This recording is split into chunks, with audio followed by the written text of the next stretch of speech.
Y nos dirigimos entonces al bloque 3 para terminar lo que empezamos la semana, o sea, lo que empezamos la sesión anterior de el texto, Text on Eating Disorders, en el que teníamos 3 ejercicios. Hicimos ya el primero, el de comprensión, ¿no? Perdón, de comprensión, todos son de comprensión. El de redacción, ¿no? De las respuestas a las preguntas. Hola, Alexandra, bienvenida. Hola. Y pues venga. Nos quedaban 2 más. El ejercicio que otras veces hemos trabajado, bueno, que tantas veces trabajamos de las palabras. Y y un tercero que realmente dije cuando lo presentábamos en la sesión anterior que ese tercer ejercicio es un repaso, tanto en la forma como en el fondo, del ejercicio número 3 del examen, ¿vale? Así que vamos a ello. Bueno, primero el texto. A ver. No, me tienes que dejar. Ok, no tanto. Y por otro lado, el solucionario. Ah, vaya, lo he redactado. No, creo que ya es.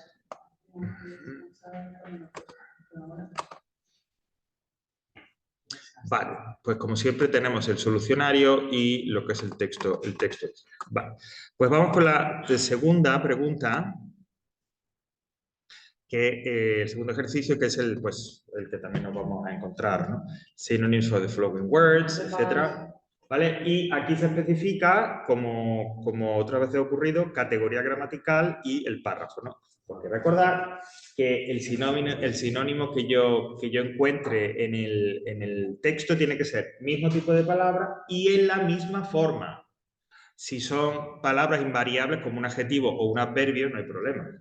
Pero si son sustantivos o verbos, ¿vale? Cuidado, porque tienen que ser en la misma forma. Bueno, pues vamos con ello. El primero me dice thin, ¿ok? Y tenemos como sinónimo slim, que además es como más polite, más neutro y mejor que thin. ¿Okay? Thin es delgado, slim sería esbelto, delgado, ¿okay?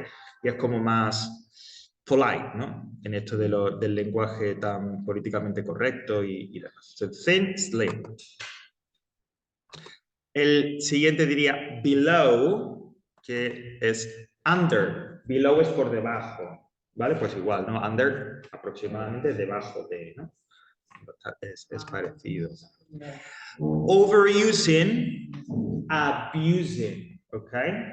Mirad, en el texto, abusing es efectivamente, es igual que en castellano, abusar, ¿no? Usar algo demasiado. Pero cuidado, porque el verbo abuse, que, bueno, pues el infinitivo, el infinitivo es así, abuse, es también maltratar. ¿Vale? Además, bueno, hablando que está, por ejemplo, lo que diríamos woman abuse es el maltrato a la mujer. ¿Ok? Así que abuse como verbo o como sustantivo se refiere, es más, yo diría que este es el uso más común. Del maltrato, pues eso, ¿no? Maltratar a una persona, o específicamente cuando hablamos woman abuse, child abuse, ¿no? Pues el maltrato infantil, pues child abuse. Y el verbo pues to abuse, ¿no? Maltratar. Este es más común. En este texto es verdad que abuse se utilizaba con un sentido parecido, muy parecido, igual al del castellano, ¿no? Abusar de algo en el sentido de utilizarlo mucho. Pero ese no es el sentido común, el sentido más habitual. Es más probable que si aparece sea con esta idea de maltrato, ¿ok?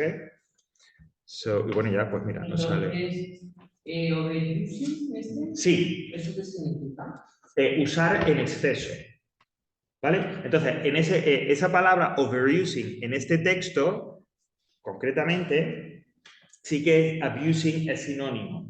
¿Vale? Es decir, aquí en ese texto. Y es un uso perfectamente correcto y tal. Pero lo que digo, es más común en inglés que abuse signifique maltrato o maltratar.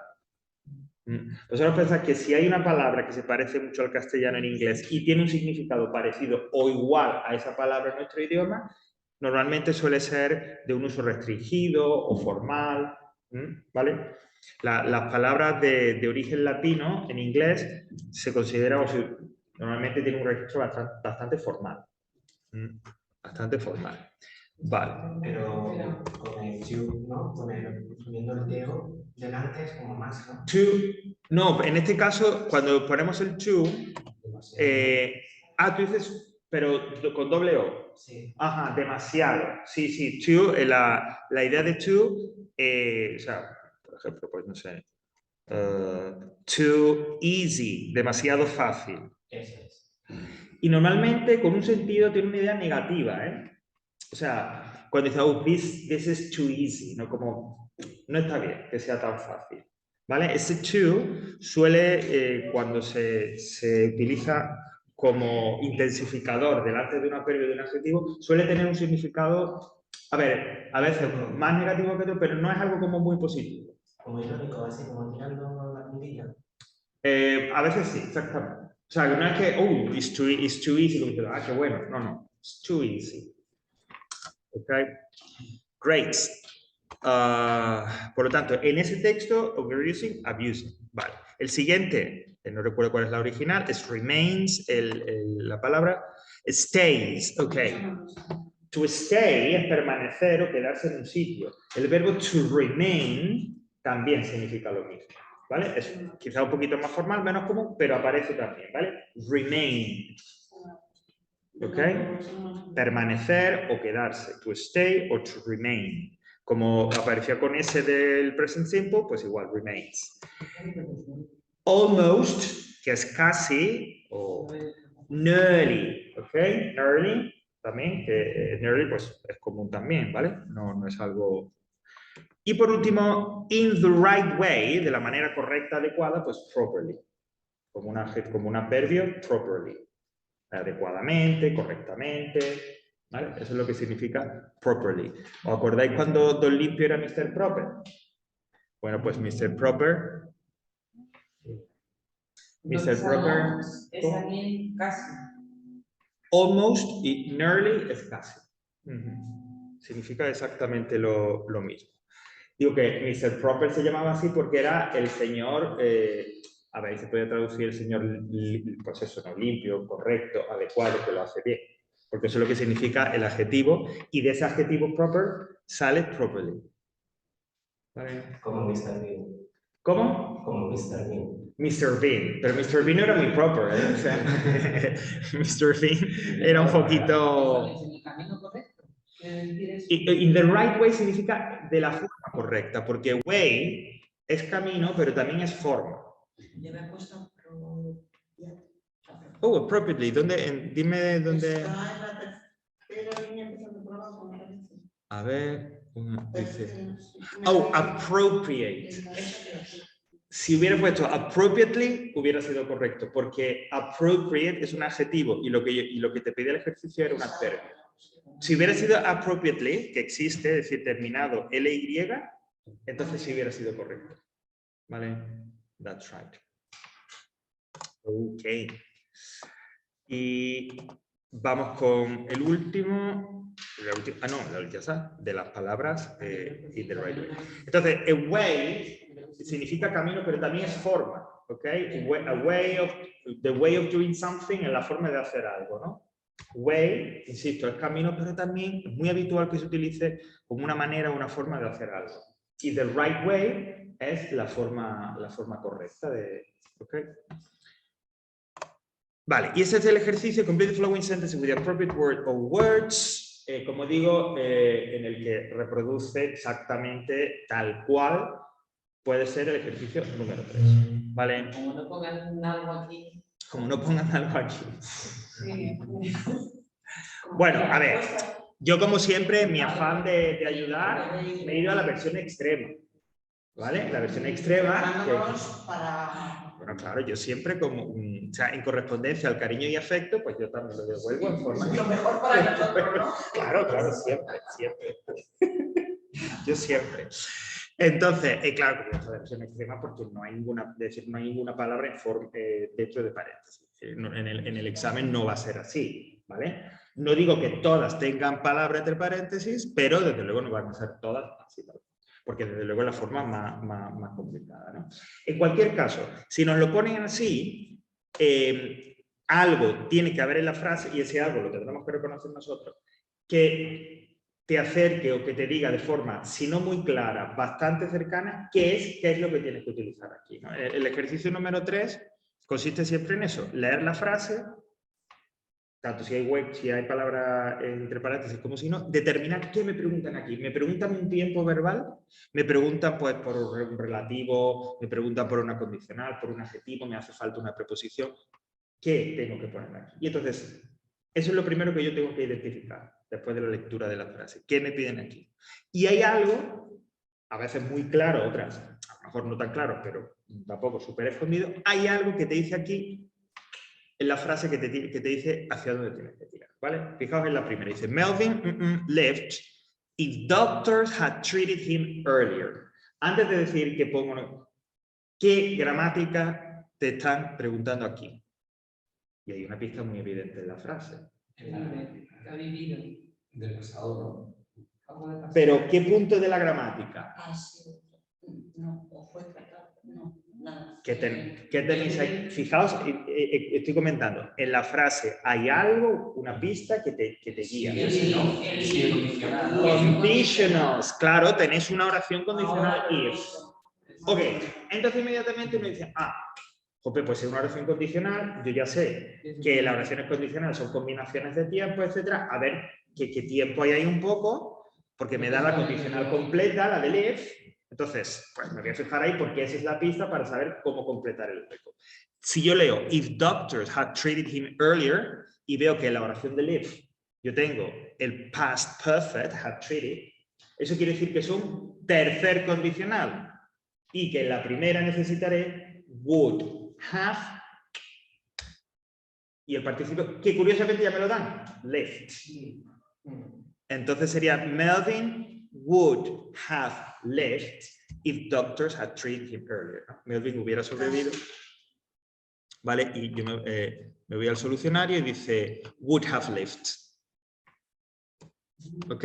Pero, insisto, la idea es, me leo la frase, busco una pista, porque siempre hay algo, especialmente cuando no tengáis palabra entre paréntesis, que me guía a mí hacia dónde tengo que ir. En este caso, pues estaría el if, ya incluso se os daba el left, es decir, lo que hay que poner es would have, porque es tercer condicional y en la oración principal, así es como el tercer condicional.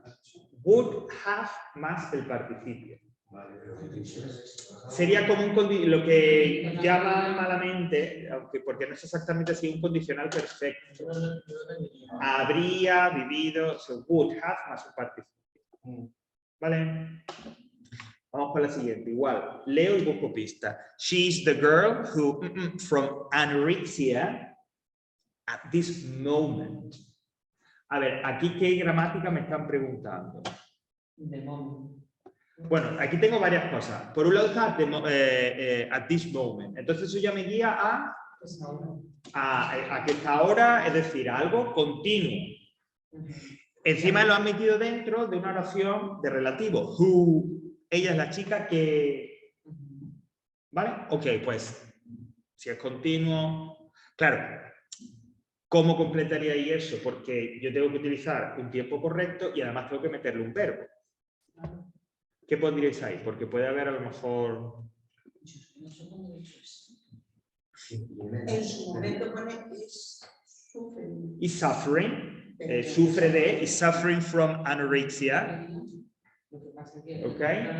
Pero eso viene parte del texto o te dedicas al... No.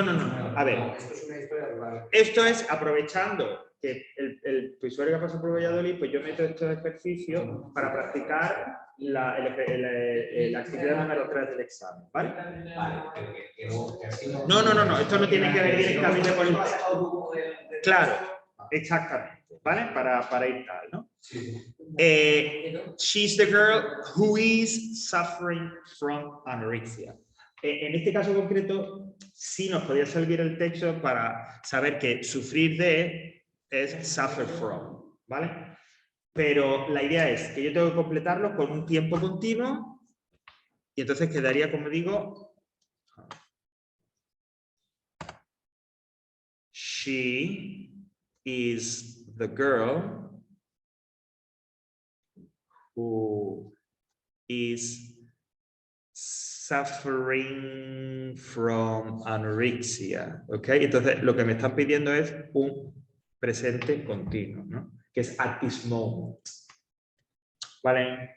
Quizá en este caso, en el examen te hubieran puesto entre paréntesis suffer, el verbo suffer, y tú hubieras tenido que poner is suffer. Pues mira, puesto verbo have. Is having from...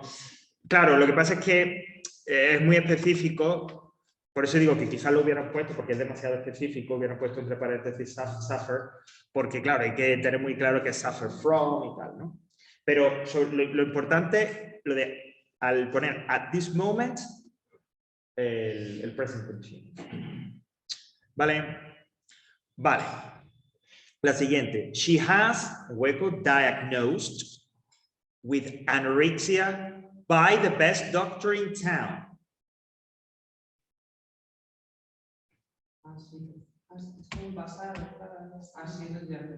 Es decir, una pasiva. Tenéis el by, que es el complemento agente. Hay por ahí, entonces ya a partir de ello puedo saber que diagnose era el participio, que tengo que poner algo ahí con un present perfect porque está el has. Es decir, primero identifico que me están preguntando qué tengo que utilizar aquí. Y aquí yo tengo que utilizar la voz pasiva. Pero un momento, no borréis. Sí. ¿Por qué? Porque, insisto, el by the best eso lo puede reconocer como un complemento agente. Hay un diagnosed, que eso es el participio. Entonces, yo voy recomponiendo y digo, ¿qué me hace falta para que sea una pasiva completa? Lo tengo todo salvo una cosa. El verbo to be. Como yo lo tengo que utilizar el verbo to be, hay un has delante, entiendo que tiene que ser un tiempo de perfecto, pues yo tendré que utilizar been, ¿no? Entonces eso quedará she has been diagnosed with... ¿Vale? Por ejemplo, esta frase... Sí. Hola, buenas tardes. Hola, Pilar, ¿qué tal? ¿Qué tal, Pilar? Bueno, ahí vamos. Ahí vamos. Bueno, qué bien. Bienvenida, Pilar. Esta frase, por ejemplo, la A y la C podrían aparecer perfectamente tal cual, como las tenéis aquí. Sí. La A y la C. La A y la C. La B yo creo que la pondrían con paréntesis, que pondrían suffer. Sí, ahí sí pondría. Pero la A y la C perfectamente podrían aparecer así. ¿Vale? Porque, digamos, es como quieren ver cómo manejáis, ¿no? Hasta qué punto manejáis, estáis sueltos en el uso de, por ejemplo, pues las condicionales o la voz pasiva. ¿Vale? A ver la siguiente. Esta siguiente, la D de dedo, también podría aparecer, es más, yo creo que la he visto por ahí, una parecida y por eso aparece aquí. She told me she was feeling better last week, thanks to that new medicine. A ver, porque aquí la pista no es que esté oculta, pero quizás no es tan evidente como en las otras. De gramática, ¿qué es lo que estamos viendo aquí hoy? ¿Por dónde van los tiros? No sé, yo creo que como 10 veces. Pues el better. ¿Y qué te dice el better entonces, Carmen? ¿Qué tienes que poner si te dicen el than? Claro, aquí la pista es better, es decir, es un comparativo de superioridad. Mejor Ponen better, ponen el hueco y luego no sé qué, gracias a... Bueno, pues es mejor que, me hace falta el than. Es decir, ese conector que introducía el segundo término de la comparación, ¿no? Entonces esto quedaría... She was feeling better Eso que es than la comparación. last week, bla, bla, thanks to that. Vale. Aquí ya digo, quizás no es tan evidente como el condición, etcétera, pero un poco todo te debe llevar al better. Y entonces tú dices, better than. ¿Ok? Mejor que. Y la última, bueno, puede que la pusieran así también, no sé. How long she fighting that illness? Y la respuesta, since last year. ¿Cómo? How long has she been fighting with that illness since last year? Es decir, me están pidiendo, ya me dejan pistas de que es un present perfect, el how long, ¿vale? Since en la respuesta, y encima como me dan fighting, pues que tiene que ser un present perfect continuous. Entonces sería, how long has she been fighting with that illness? ¿Ok? ¿Qué pasa? That's right. Bueno, pues the taste of, ¿no? Un poco hay una muestra de lo que es el ejercicio 3, ¿vale? De lo que, ya digo, salvo la segunda, la de B, que pondrían el suffer, las otras son bastante cercanas y algunas tal cual pueden aparecer en ese ejercicio. No nos pongan ninguna referencia. Pero sí va a haber algo, Maricarmen, ya verás. Sí, tienes que entender la frase y entenderla Voy a bien. poner si el no- verbo entrepalabras. a todas. Nosotras. A todas las necesarias, no. A todas las necesarias. Como dice Mariló, a todas las frases que sean necesarias. Muchas gracias. Solidaridad. Eso es lo que completa la residuo. El otro día, cuando nos dijimos no sabemos cuál es el Yo de todos yo saco cositas y no me tomaste que nos había cambiado el instituto. ¿Han cambiado el instituto? Bueno, eso es habitual. Pero no me avisaron los compañeros y las compañeras. Ay. Te avisó la secretaria. Pero no tiene correo. Mira, me han mandado mis correos. Sí, bueno. ¿Nos han mandado correo? Paramos aquí esto.